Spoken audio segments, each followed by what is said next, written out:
Hello and welcome once again to my layout, New Junction. It's a glorious day today and we've got some superb locos to take a closer look at. So join me as we take a closer look at the brand new Accurascale Hoover.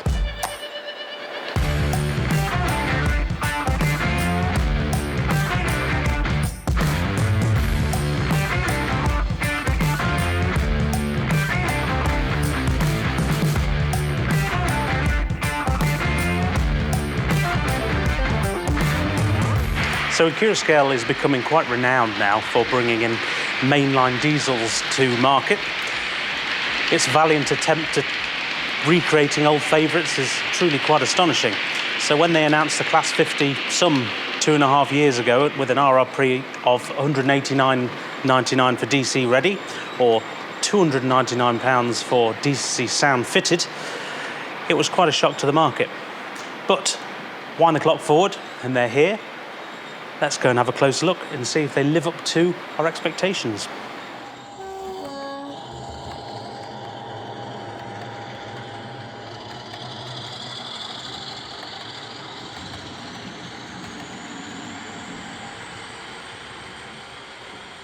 So it's only fair that we re-clarify that I actually work for Accurascale. Now, a lot of people know that, but on the same breath, it's just fair, and this is why this is a closer look as opposed to a full-on review, because naturally I would be biased. Now, the models we are using today are my own, so we will go through them with a fine-tooth comb, and I will show you the ins and outs of the model, including how to get the body off, things like that, how to change the DCC chip and install sound if you so wish. So hopefully this video is quite a bit of use to you.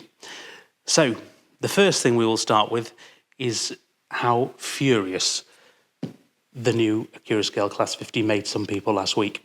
Now, as I'm filming this, we've just had a week of deliveries, so as you can imagine, tens of thousands of products have left the Accurascale warehouse this week, so naturally, anything that's slightly amiss soon comes up in the wash. And believe it or not, a lot of the rage was caused by this. The multiple working socket, which sits on the front of a Class 50. And unlike normal, I was not spared either. And I'm going to show you what went wrong with our normally formidable boxes. So first things first, this is the ice cube packaging which comes with the Class 50. So this is what's inside your huge big box. Now, there's been a few mentions that the multiple working socket off the front, the big piece, was just loose in the box or not there at all from a lot of people. What that turned out to be was, if you open the box, this is my loco, of course, as I just said, and mine's missing off the front. That is the one. It turns out the bit of sponge which they had in there to secure these pieces was actually not good enough for the courier. So these poor things have passed all their drop tests that they do in the factories. They've been thrown downstairs. Absolutely fine. They've travelled around the world, no problem at all. And they go in the post, and these start pinging off. What's going on? It's no wonder some of you have been repulsed by this.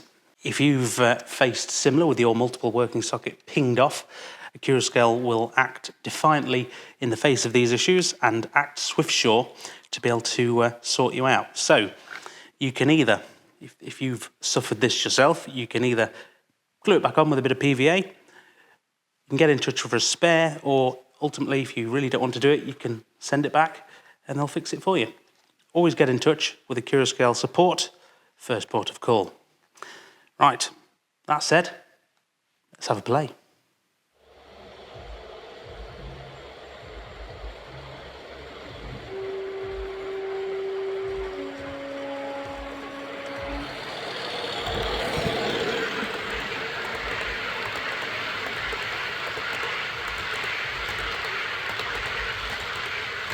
So here we are. I have lined up my two Accurascale Class 50s. So these are production models, which I have bought and paid for, so I can do what I like with them.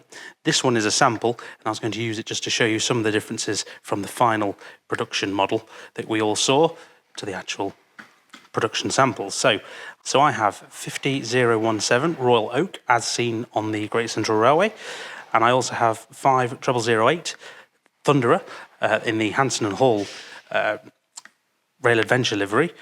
This one perfect for my main line. Of course, this one perfect for my heritage line. This one not so much because being a Southwest machine, probably no good on the East Coast main line, but you never know.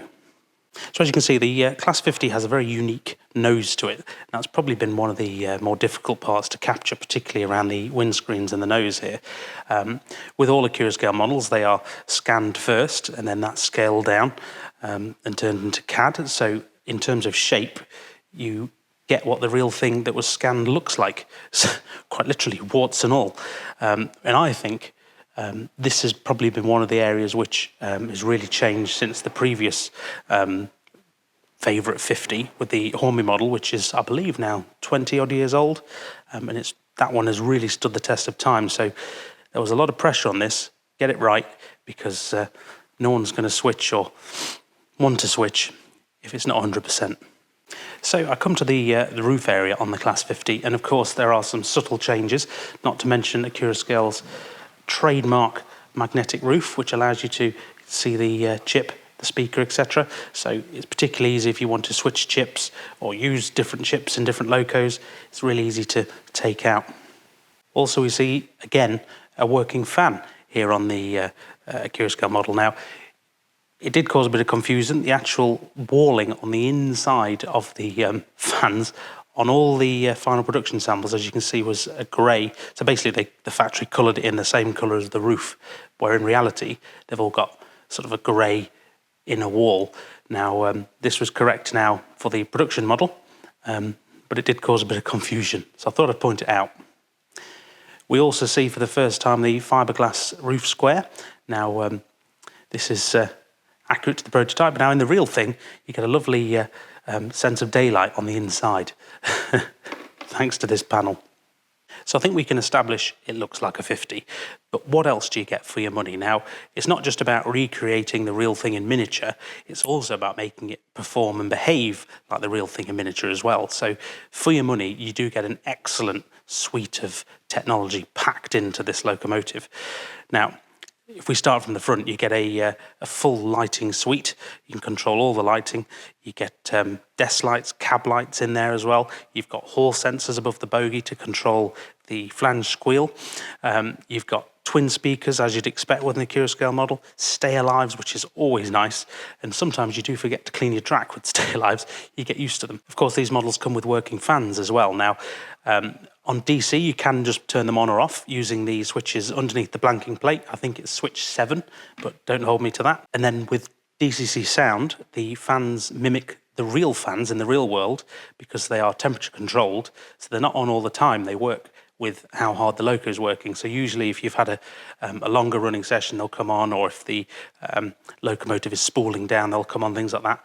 But it's quite effective actually because they're not on all the time. And of course they match the sounds on the loco. So it's actually quite satisfying. So as you'd imagine with a modern high fidelity loco, the detail is everywhere. So you've got things like all the multiple working sockets fitted to the nose end of the loco, the various metal handles, the very fine etched metal windscreen wipers, etc. You've even got full buffer beam detail to add to the loco. Now, I've not added it to any one of these yet. It's still in the box, but that's a job for another day. The famous handbrake chains are back, of course. Now, this is I think, a much needed piece of detail because they are on the real loco and it is modelable. So the trade-off Accurascale have taken and the project manager took is basically to, rather than get rid of them and put them in the bag, is to make them more robust, which I'll show you momentarily how to remove them to be able to take the body off. Because believe it or not, it's actually very simple. But I think a lot of people are scorned by the first attempt on the Run 1 Deltics, where it was... I think they were to scale and they were tiny and they didn't want to come out or not. But no, these have been vastly improved now and they're also all metal and friction fit. So that's a rough overview of the Class 50 model on the outside. Now, at this stage, a lot of people will either want to add one of the Model U 3D printed crews or upgrade the DC ready to the DC sound, or even just add a chip. So taking the body off, I think, is probably the next step I should show you in the progress. So I'm going to put my money where my mouth is and take my Royal Oak here and go and take the body off for you and show you a bit more on the inside. Plus, I'm going to show you the most innovative thing about the Class 50 yet.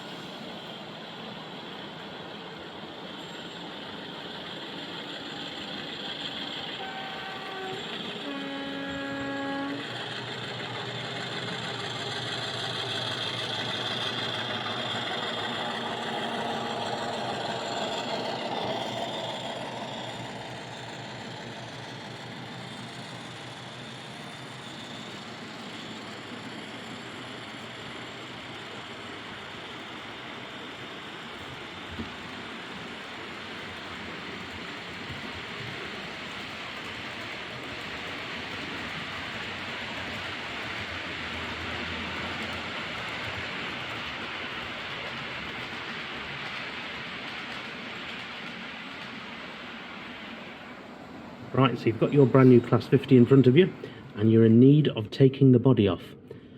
There are a few things you need to do. Now, because Accurascale have accurately represented the handbrake chains, these are the first things to come off before you can take the body off. Now, luckily for us, they have been redesigned since the days of the Deltic, and the handbrake arm here is now friction fit, so with a good trusty pair of tweezers you'll be able to lightly pull them off. And I'm going to try and show you this on camera now. Obviously I'm sat behind my camera. Just lightly tuck them in behind, and then there we go. Release the chain, and then ever so gently, once you're finished, you can pop it back in the same hole, and again it's a friction fit. And if you can just see the spigots hanging off there on the end, they're much bigger, much more robust, and I think they're made of metal as well. They're magnetic to my tweezers here. So if we're delicate, it works very well, much better than the first design. Right, the other thing you have to do, you've got the multiple working sockets down here. This one, which comes around the buffer beam, you have to take this off of both ends. Now, hopefully you can see this. There shouldn't be any glue on this bit, so with a nice bit of prizing, very gentle again, light wiggle, there you go. You can release it, and then your Class 50 is now ready for its body removal, of which usual standard there's a couple of clips sort of just behind the bogies on each side, and the whole thing will just lift off. Nice and easy. So here we are. As you can see, we have now taken the body off the chassis. Now you can see now the locating places for the clips on the body. There's just the two of them, and if you've got this far, you'll probably notice that as soon as you pinch two on one end, the weight of the chassis will drop out. So make sure you're not doing it too high off your workbench. And I don't know why I'm holding the magnetic roof, but it's just to show you roughly where it goes. You've probably already got that far so far, but it's right above the chip.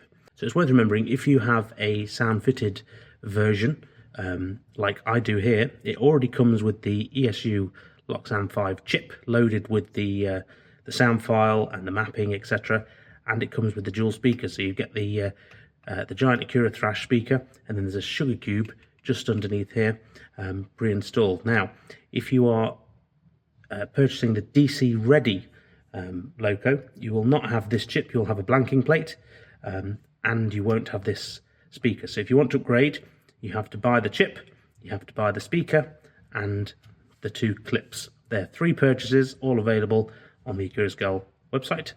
If you choose to go that way, nice and easy. It's also worth remembering, if you're going from DC Ready to DCC Sound, when you remove your blanking chip, there are switches underneath on the PCB here, and you have to make sure you change them to match this card. Now that sounds very complicated, but the little card you get in the box when you first open it, the one that's in your face that you have to take out before you do anything else, that's the one that shows you where the switches should be depending on the chip you choose. That'll make sense when you come to it. So if we take a close look at the anatomy of the Class 50 model, you will see here, if we start at the number 2 end and work down, usual sort of thing. You've got the nice detailed cab, you've got the driver and second man seats, Now, the dash does illuminate as standard with a lot of Accurascale models. So there are LEDs in there behind the dash and you get a lovely warm light. You've obviously got cab lights as well. Now, if we turn our attention to the PCB here, you will notice there are 3 silver circles here on the PCB. Now, they correspond with matching pins on the roof of the body. Now, these go to the cab lighting in here. So when you're putting your body on, it's always worth double checking that these spaces on both sides, you've got one on this side as well, are clear of these wires. And if lights don't work, this is probably why. Wires may have moved in and got in the way of the pins. Something I've seen online is people mention, what's this? Is it the PCB sticking out, things like that in the middle of the cab? Well, actually, it's the chip that links to the Hall sensors. So first of all, what is the Hall sensor? The Hall sensor senses when the bogey's turned on your layouts and then activates the flange squeal. So basically it does it automatically rather than just having a sound which continues. So that's what that is. Most Accurascale diesels have them, and it's a nice feature that people seem to expect and enjoy playing with because it does add a bit of play value, particularly if you're shunting around and things. Now, during the design process, the art of compromise that we have to go through, or not me per se, but the project manager has to go to, is what do you do with this? Do you leave it out completely so you're without tech? Or do you put it in and try and make it as minimal as possible? Or do you put it in and then cover it? Do you put a false plate in here like the Hornby one?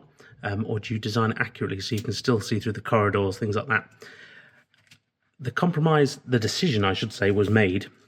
Now, because the Class 50 has quite a high nose and the profile of it, the decision was made to put in the Hall sensor, because people want it, and match the colour, as you can see, to the floor, so it's dark, basically. Now, in theory, once you've got a crew in, it does obstruct the view if you're looking for it, but generally speaking, from a normal angle, you can't really see it, but people would prefer to have the sensor in there. Now, obviously, this is going to be dividing opinion, because some people want it gone and want all the space, but when's the last time you noticed a driver and crew for an Accurascale loco not having any legs? Because a lot of them don't. They literally go down to their bottoms and their knees, and it's the same sort of principle. If you're looking for it, you'll spot it, but realistically, you'll never see it. So coming down the body on the side, you can see you've got squares of detail in effect. Now, this is because the body itself has the various windows, the engine room windows, and they also have lights, so you get spoilt with all this technology built into these things. So it's nice to have something to illuminate behind the window. Now, if you so wished, for those who like their weathering and whatnot, you could paint these up. You could do whatever you want to them, really. But it's a nice bit of detail. Obviously, all this is underneath the PCB, which is in the roof line of the body. Now, this struck me at first because I saw the radiator impression on the chassis here, and I thought, why is that there? Because you've got louvers, but the louvers, believe it or not, like the real thing, they're so fine, but you can actually see through them. And I never realised. I thought they were a solid part of the moulding on the body at first, but no, they're see-through, and you can actually. This isn't going to focus on you now. So if I do that, you can see the fan and the motor behind them, because they're all individually placed in, and it's quite remarkable, really, when you remember that these models are all handmade as well. So that's a vast improvement on the previous models.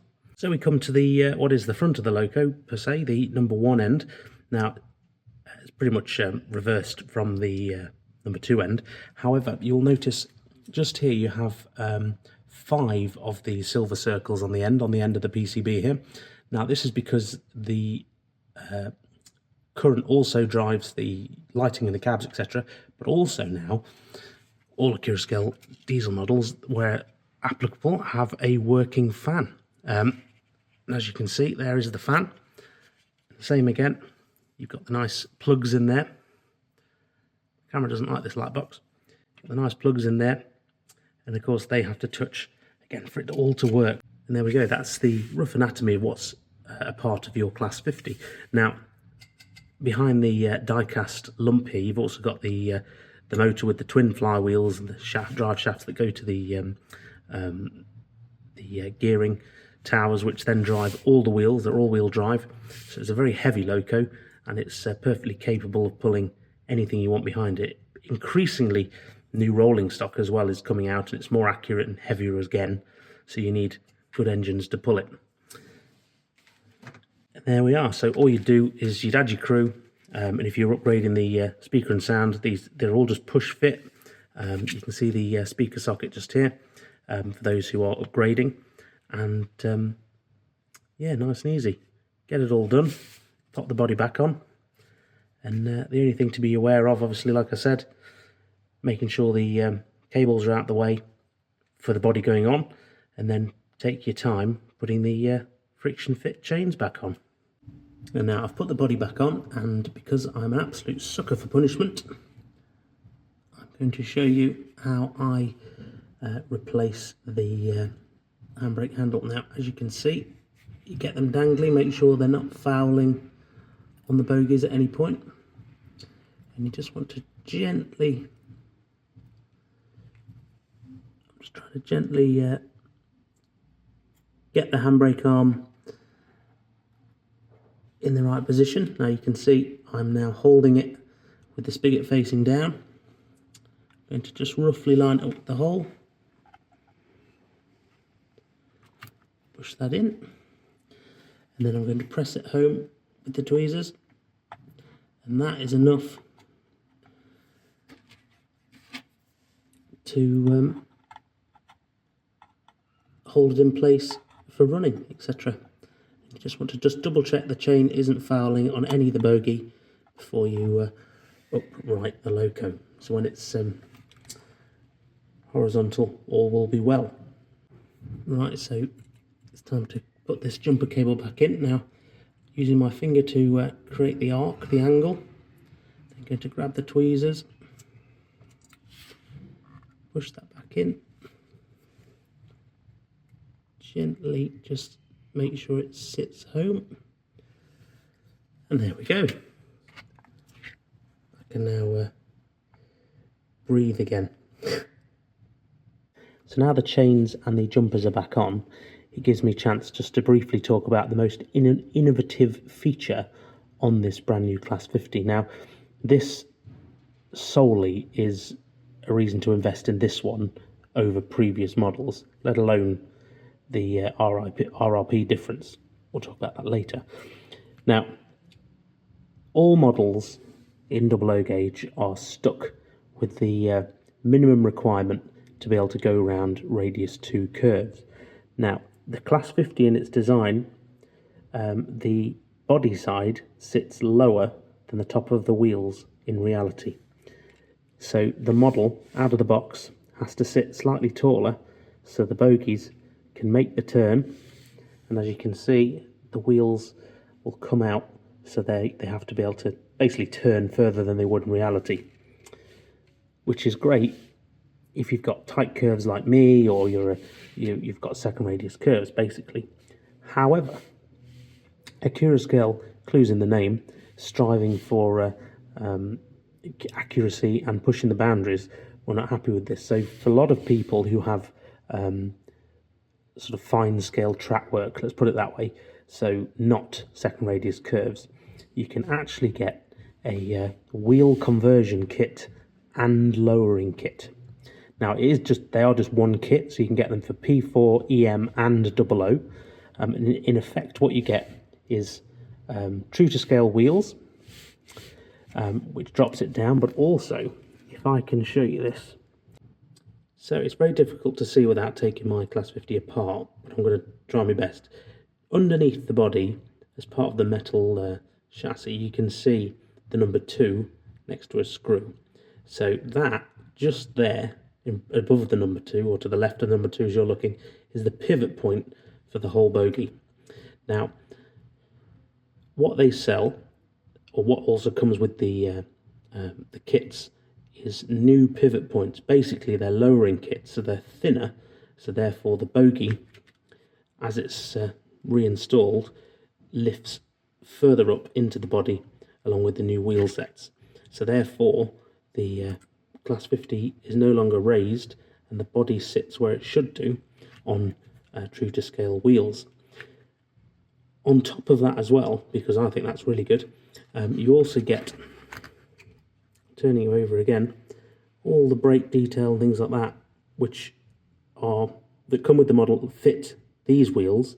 You will also get accurate brake ring, and this just pings off, and then it fits the new wheel sets, because that's often a common problem if you're converting to a fine scale transition. You have to cut away at the brake rigging. So that's really good. Now I can't show you that just yet because the kits haven't arrived. They're several weeks off yet, but you can pre-order them now. I think they're $24.99 or thereabouts. And when they arrive, I will no doubt show you. There is a video on the Accurascale website which shows you how to convert them, and of course you'll see the kit in that. And there we go. It's an extremely clever design. So when that comes here, I will install one and show you the differences myself, but then, like I say, there is a video on the Accurascale website. Innovation of the year, anyone? So now comes the fun part, the brand new sound file for the Class 50. Now, this is really special. It's going to be hard to explain via a camera digitally how nice the sound is, but it is very clear, very sharp, and very loud, just like the real thing. So, as you'd imagine, with all the sound files, you get things like an active brake, you get all the horns, you get heavy train mode, like loco mode, drive hold, all the ancillary sounds like door slamming, flange squeal, which, as I mentioned, is controlled by the hall sensor. So as the bogie turns, it'll turn the flange squeal on. All that kind of stuff, endless. But my favourite has to be the cold start option. Now, it's not unique. Sound files have had cold starts before, but this one, out of the box, is pretty nice.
And there we are, the brand new Accurascale Hoover. So I want you to tell me down below in the comments what you think of these locos.